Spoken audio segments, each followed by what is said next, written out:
How to cut dead palm fronds.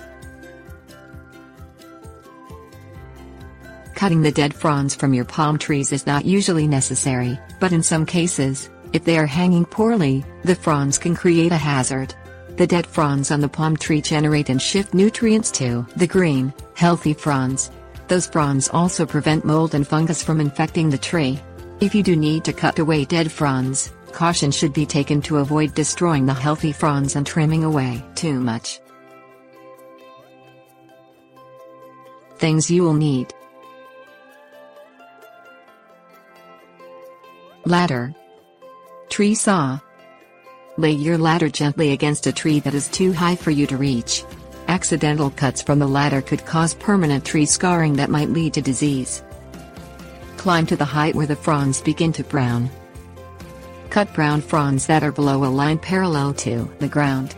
In other words, the dead fronds that hang so that their tips point downward rather than straight out or up are the ones to trim.